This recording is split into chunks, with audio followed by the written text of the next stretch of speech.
Hello అండి. అందరూ ఎలా ఉన్నారు? బాగున్నారా? నేనైతే బాగున్నానండి. మీరు ఎలా ఉన్నదన్నది నాతో కింద కామెంట్స్లో షేర్ చేసుకోవడం మాత్రం అస్సలు మర్చిపోకండి. And welcome back to our channel. ఇది నా డైరీ. సో ఈరోజు వ్లాగ్ రొటీన్ నాది మార్నింగ్ స్టార్ట్ అయ్యింది. నేను బయట ముగ్గు పెట్టేసి మొహం కడుక్కోవడం అంతా అయిపోయిందండి. ఇప్పుడు నేను మా అబ్బాయికి లంచ్ బాక్స్ రెడీ చేస్తున్నాను అనమాట. మా ఇంట్లో నాకు 2 పిల్లలు ఉన్నారు. పెద్దోడు అబ్బాయి, చిన్నది అమ్మాయి అన్నమాట. వాళ్ళిద్దరికీ 2 ఇయర్స్ గ్యాప్ అండి. అండ్ పెద్దోడిని స్కూల్లో వేసాం, కానీ చిన్నోడిని ఇంకా నేను స్కూల్లో వేయలేదు. సో పెద్దోడిని స్కూల్కి పంపించేటప్పుడు వాడిని మార్నింగ్ వెళ్ళి దింపొచ్చి దాని తర్వాత మళ్ళీ లంచ్ బాక్స్ ఇవ్వడానికి వెళ్తుంటే నాకు చాలా ఇబ్బంది అవుతుంది. అందుకని ఈ మధ్య కాలంలో నేను లంచ్ బాక్స్ పెడుతున్నాను అన్నమాట. అండ్ ఇక్కడ ఈ గిన్నెలు అలా పెట్టేస్తున్నాను స్టవ్ నుంచి కింద నుంచి తీసి అనుకుంటున్నారా, అవి యాక్చువల్గా తోమినవేనండి.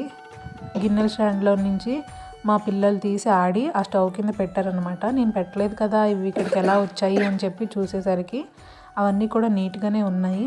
సో నాకు ఎలా తీసినా అలా పెట్టడం ఇష్టం లేక కొద్దిగా తుడిచి ఇంకా అక్కడ పెట్టేశాను అన్నమాట.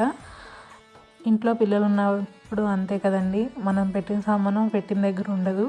ఒక్కొక్కటి ఒక్కొక్క దగ్గర కనిపిస్తుంటుంది. అది కూడా మనకు అవసరం లేని టైంలో కనిపిస్తూ ఉంటాయి అన్నమాట.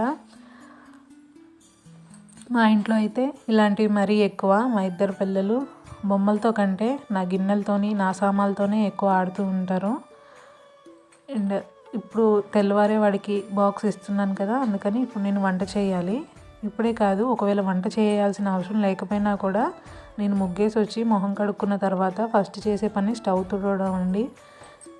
ఒకవేళ నైట్ గిన్నెలు తోమేటప్పుడే నేను కానీ స్టవ్ తుడిచేస్తే మార్నింగ్ లేచిన తర్వాత ఇంకా స్టవ్ తుడవను, డైరెక్ట్గా మేము చాయ్ పెట్టేసుకుంటూ ఉంటాము. సో నైట్ ఇంకా కొద్దిగా లేజీగా అనిపించి ఇంకా నైట్ స్టవ్ తుడకపోయేసరికి మార్నింగ్ లేచి స్టవ్ తుడుచుకుంటున్నాను అన్నమాట.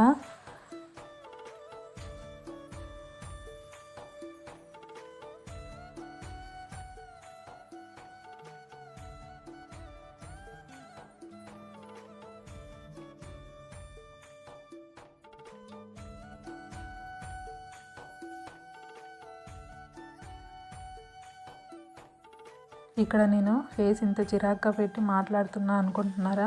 అది మా ఆయన మీద చిరాకు కాదండి, స్టవ్ మీద. సో రెగ్యులేటర్ దగ్గర ఎప్పుడు పడితే అప్పుడు గ్యాస్ లీక్ అయిపోతూ ఉండిందన్నమాట. అది అసలు చాలా రిపేర్ చేశాను, ఆయిల్ వేయటం ఇదంతా చేశారు మా ఆయన. బట్ అయినా కూడా ఇంకా లీక్ అవుతుంది. అసలు అది ఏం ప్రాబ్లం అన్నది ఏమీ అర్థం కావట్లేదు. అలా అని కంటిన్యూగా లీక్ అవ్వట్లేదండి, అప్పుడప్పుడు లీక్ అవుతూ ఉండిందన్నమాట. అంటే కొన్ని సిలిండర్స్ వాడేటప్పుడు బాగుంది, స్టార్టింగ్లో లీక్ అవ్వడం. మనం పెట్టేటప్పుడు గ్యాస్ సిలిండర్ మారుస్తాం కదా, పెట్టేటప్పుడు లీక్ అయిందంటే ఇంకా ఆ గ్యాస్ ఎంటీ అయిపోయేదాకా కూడా ఆ సిలిండర్ అలా లీక్ అవుతూనే ఉందన్నమాట. దీనికే కాదు, ఒక్కొక్క సిలిండర్కి అలా జరుగుతుంది, ఒక్కొక్క సిలిండర్కి బాగానే ఉంటుంది. మరి అది సిలిండర్ ప్రాబ్లమా తెలియదు, రెగ్యులేటర్ ప్రాబ్లమా తెలియదు. నాకైతే చాలా ఇబ్బంది అయిపోతుంది అసలు. గ్యాస్ లీక్ అయితే భయము, అలాగే ఆ స్మెల్కి చాలా చిరాగ్గా కూడా ఉంటుంది. పని ఏమీ చేయలేము, గ్యాస్ స్మెల్ వస్తుంది. ఎప్పుడు ఇదే ఆలోచనలో ఉండిపోతూ ఉంటాం కదా. సో అలా జరుగుతుందన్నమాట. అదే కంప్లైంట్ నేను ఆయనకి చెప్తున్నాను, గ్యాస్ చాలా లీక్ అవుతుంది, నాకు చాలా ఇబ్బందిగా ఉందని చెప్తున్నాను. ఫేస్ అంత చిరాగ్గా పెట్టానని నాకు తెలియదండి ఇప్పుడు చూసేదాకా కూడా. సో అది అక్కడ జరిగిన డిస్కషన్. అండ్ ఇక్కడ ఈరోజు నేను ఉప్మా చేస్తున్నాను అన్నమాట. పిండి రుబ్బు అయిపోయిందన్నమాట, ఇడ్లీ కానీ దోశ కానీ ఏది లేదు, అయిపోయింది. ఇక్కడ నేను మీకు నా కొత్త చాపింగ్ బోర్డ్ చూపిస్తున్నాను. ఇది రీసెంట్గా తీసుకున్నానండి. చాలా కలర్స్ ఉన్నాయి, అంటే బ్రౌను, బ్లాక్ ఇలా ఉన్నాయి, కానీ నాకు ఈ వైట్ కలర్ చాపింగ్ బోర్డ్ చాలా నచ్చిందన్నమాట. సో తర్వాత తీసుకొని ఇంటికి వచ్చే దారిలో గుర్తొచ్చింది, వైట్ కలర్ తీసుకున్నాను కదా, బీట్రూట్ క్యారెట్ వాడేటప్పుడు అది చాపింగ్ బోర్డ్ కలర్ మారిపోతుందేమో అని చెప్పి చాలా భయపడ్డాను. సో ఇప్పుడు మీరు కూడా చూద్దురు కానీ, ఎందుకంటే ఈరోజు వెజిటేబుల్ రైస్ చేస్తున్నాను అనమాట కీర్తన్ కోసం. అప్పుడు క్యారెట్ బీట్రూట్ దాని మీద కట్ చేయాల్సిన అవసరం ఉంది. సో మీరు కూడా చూడండి అది కలర్ చేంజ్ అయిందా లేదా అని చెప్పేసి. అండ్ ఇప్పుడు మాకు బ్రేక్ఫాస్ట్ కోసం నేను ఉప్మా చేస్తున్నాను అన్నమాట. చిన్న నూక ఉప్మా ఉంటుంది కదా తెల్లది, అది.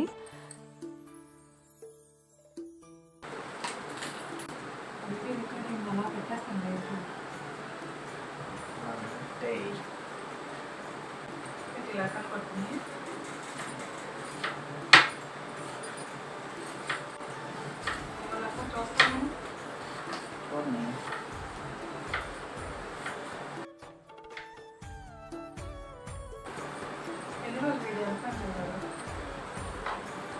లేట్ కదా అందులో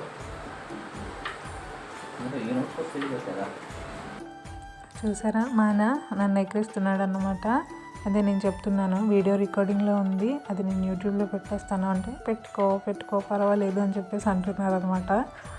సరే ఆయన పెట్టమన్నారు కదా అని పెట్టేస్తున్నాను. ఇంకా మీ వాళ్ళందరూ చూస్తారు మరి నీకేం ఇబ్బంది లేదా అంటే నాకేం ఇబ్బంది లేదు పెట్టుకో అంటున్నారు. సో అది నన్నే కాదు పిల్లల్ని కూడా అలానే అంటూ ఉంటారు. ఇక్కడ నేను ఉప్మా కోసం అంతా రెడీ చేసుకుంటున్నాను అన్నమాట. ఉప్మా చేసిన తర్వాత దాని పక్కన టీ పెట్టాలి. సో అప్పుడే కాదు ఇంకా మా ఆయన మొహం కడుక్కోలేదు, అప్పుడే లేచారనమాట. పాల ప్యాకెట్, పెరుగు ప్యాకెట్ ఇవన్నీ తీసుకొచ్చారు. అక్కడ కొద్దిగా ఎక్సర్సైజ్ చేస్తూ ఉన్నారనమాట. సో ఆయన ఎక్సర్సైజ్ అయిపోయిన తర్వాత బ్రష్ చేయడానికి వెళ్ళినప్పుడు నేను చాయ్ పెడతాను.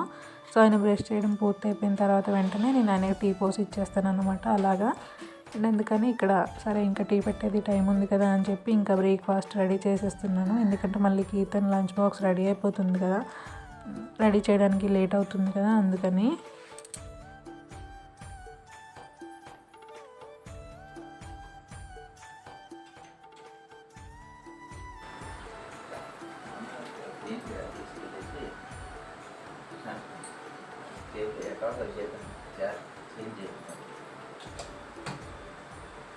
ఫింగర్స్ కూడా వేయించాలి.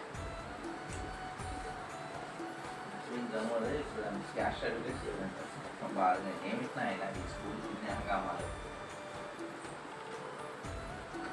ఏం అవసరం లేదు, birth certificate last birth certificate ఒకటి అప్లై చేసుకున్నాను.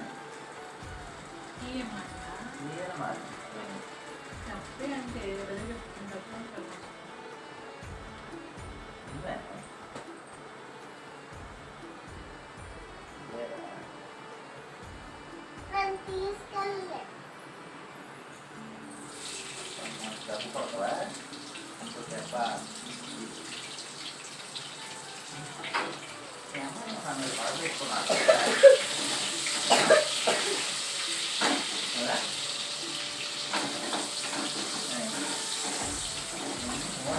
పెట్టుకున్నా కదా, అవునా కదా?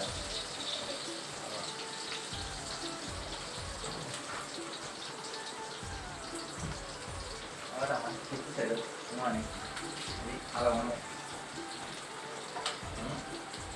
మా అబ్బాయిని నెక్స్ట్ ఇయర్ స్కూల్ మారుద్దాం అనుకుంటున్నాము. ఇప్పుడు ఉంచిన స్కూల్ ప్రెజెంట్ స్కూల్ మాకు అసలు ఏమీ నచ్చలేదు.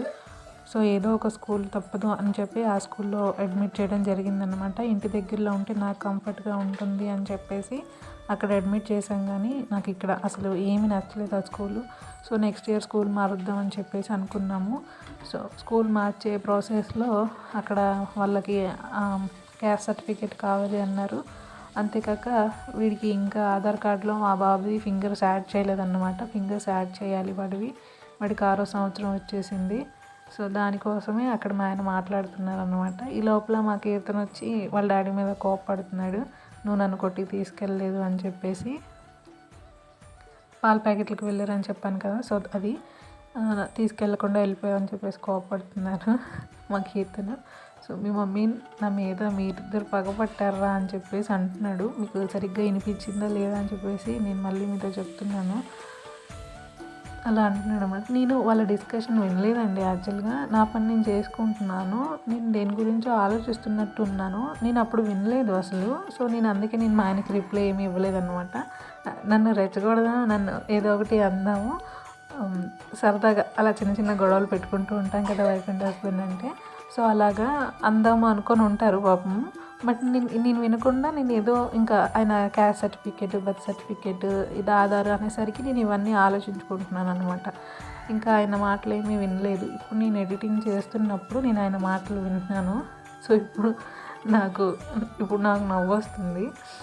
నేను వినలేదే, అయ్యో పాపం ఏమనుకున్నారో ఏంటో అని చెప్పేసి అనుకున్నాను. బట్ ఆయన అర్థం చేసుకోగలరు. అండ్ ఇటు పక్క ఉప్మా పెట్టాను, ఆయన బ్రష్ చేయడానికి వెళ్ళారు. సో నేను ఇంకా చాయ్ కూడా అటుపక్క పెట్టేశాను, చూసారు కదా అటుపక్క నా స్టవ్లో. నేను బ్రష్ చేయడానికి వెళ్తున్నాను అని చెప్పేసి అన్నారు. సో ఇంకా చాయ్ కూడా పెట్టేశాను అన్నమాట. ఇక్కడ ఇలాంటి చిన్న చిన్న హెల్ప్ నాకు చాలా చేస్తూ ఉంటారు ఇంట్లో.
ఉప్మా అయిపోయింది, తీసి పక్కన పెట్టేశానండి. అండ్ ఇప్పుడు కీర్తన్ కోసం నేను లంచ్ బాక్స్ రెడీ చేయడానికి స్టవ్ మీద కుక్కర్ పెట్టుకున్నాను అనమాట. కుక్కర్ అయితే తొందరగా అయిపోతుంది కదా, అందుకని చెప్పేసి గ్యాస్ కూడా సేవ్ అవుతుంది. ఇదొకటి కూడా అనుకోవచ్చు, 2 విధాలుగా పనికొస్తుంది మనకి.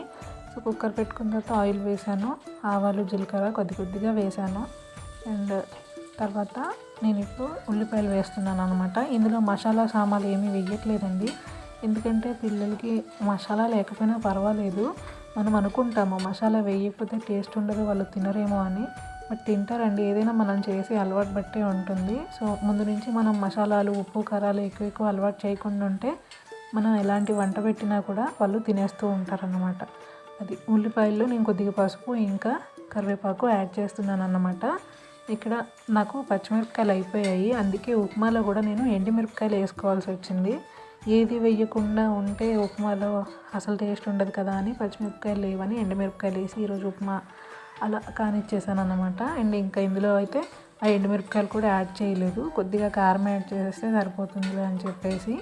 అండ్ ఉల్లిపాయలు నాకు కొద్దిగా వేగిపోయిన తర్వాత నేను అందులో కట్ చేసుకున్న బీట్రూట్ ఇంకా క్యారెట్ యాడ్ చేసేసాను అన్నమాట. పొటాటో కూడా వేసినట్టున్నాను. అండ్ ఆ 2 కొద్దిగా వేగిన తర్వాత నేను ఇందులోకి టమాటో యాడ్ చేస్తున్నాను. టమాటో యాడ్ చేసిన తర్వాత మనం ఒకసారి కలిపేసుకొని దాని మీద కొద్దిగా సాల్ట్ జల్లేసి మూత పెట్టామనుకోండి, అవన్నీ కొద్దిగా మగ్గుతాయి అన్నమాట, పచ్చివాసన లేకుండా ఉంటాయి.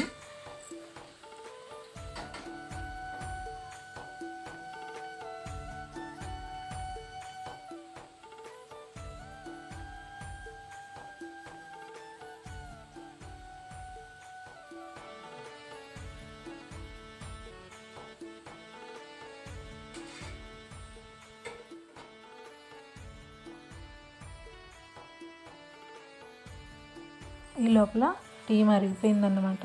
సో ఇంకా నేను టీ కూడా పోసేస్తున్నాను ఇద్దరికి. నేను ఆల్రెడీ ఎప్పుడో బ్రష్ చేసి ఉన్నాను కదా, సో ఇంకా నేను కూడా తనతో పాటు తాగేస్తాను అనమాట. మార్నింగ్ టిఫిన్ చేయను, ఇంట్లో దీపం పెట్టుకున్న తర్వాత నేను టిఫిన్ చేస్తాను. చాయ్ మాత్రం మార్నింగే తాగేస్తూ ఉంటాను అనమాట ఆయనతో పాటు. నేను చెప్పాను కదా, వైట్ కలర్ చాపింగ్ బోర్డ్ తీసుకున్నాను, బీట్రూట్ క్యారెట్ కట్ చేస్తే ఏమవుతుందో ఏంటో అని చెప్పేసి. బట్ ఏమీ కాలేదు, అమ్మయ్య అనుకున్నాను అనమాట. ఒకవేళ కలర్ కానీ దాని మీద అంటితే అది చాపింగ్ బోర్డ్ అంతా పాడైపోయినట్టు ఇంకా అయిపోతుంది కదా. సో అదే బాధపడ్డాను, ముందు ఆలోచించలేదు బీట్రూట్ క్యారెట్ గురించి. ఇప్పుడు ఆలోచిస్తున్నాను ఏం చేయాలి అనుకున్నాను. సరే ఇంకా తీసేసుకున్నాం, ఏదైతే అదే అయ్యిందిలే అని చెప్పేసి తర్వాత అనుకున్నాను. బట్ ఇంకా అది కలర్ అయితే మారకపోయేసరికి నేనైతే చాలా హ్యాపీ అయిపోయాను అనమాట. ఇంకా ఇక్కడ నేను కడిగి పెట్టుకున్న రైస్ ఉంటుంది కదా, ఆ రైస్ కూడా యాడ్ చేసేసి కొద్దిగా వేస్తున్నాను అన్నమాట. మనం వెంటనే వాటర్ యాడ్ చేసేసి విజిల్ పెట్టేయకుండా కొద్దిసేపు ఇలా వేయించుకున్నాం అనుకోండి ఆయిల్లోన, సో అన్నం అనేది కొద్దిగా పొడి ఆడుతూ వాడు తినేటప్పటికి బాగుంటుందన్నమాట. యాక్చువల్గా కూరలు వండేసి ఇచ్చేయచ్చు, కాకపోతే ఏంటి అంటే వాడు కలుపుకోలేడండి, చిన్నోడు కదా చాలా. అదే ఇలాంటి రైసెస్ అనుకోండి డైరెక్ట్గా వాడు స్పూన్ పెట్టేసి తినేయచ్చు, కలపాల్సిన అవసరం ఉండదు. ఒకవేళ కూర వండి నేను వాడికి కలిపి ముందే పెట్టేశాను అనుకోండి, అది వాడు తినేటప్పటికి చప్పగా అయిపోవచ్చు లేదా పాడైపోవచ్చు, ఏదో ఒకటి అయిపోవచ్చు. మనం అనుకోకుండా ఒక్కొక్కసారి అది పులిసిపోవడం కూడా జరుగుతుందన్నమాట. సో అలాంటివన్నీ వాళ్ళు తింటే ఫుడ్ ఎలర్జీ, స్టమక్ పెయిన్ ఇలాంటివన్నీ వస్తాయి కదా. అందుకని చెప్పి ఇలాంటి రైసెస్ అనేవి నేను వాడికి చేసి పెడుతూ ఉంటాను అన్నమాట. అండ్ ఇక్కడ నేను కుక్కర్ 3 విజిల్స్ పెట్టుకున్నానండి.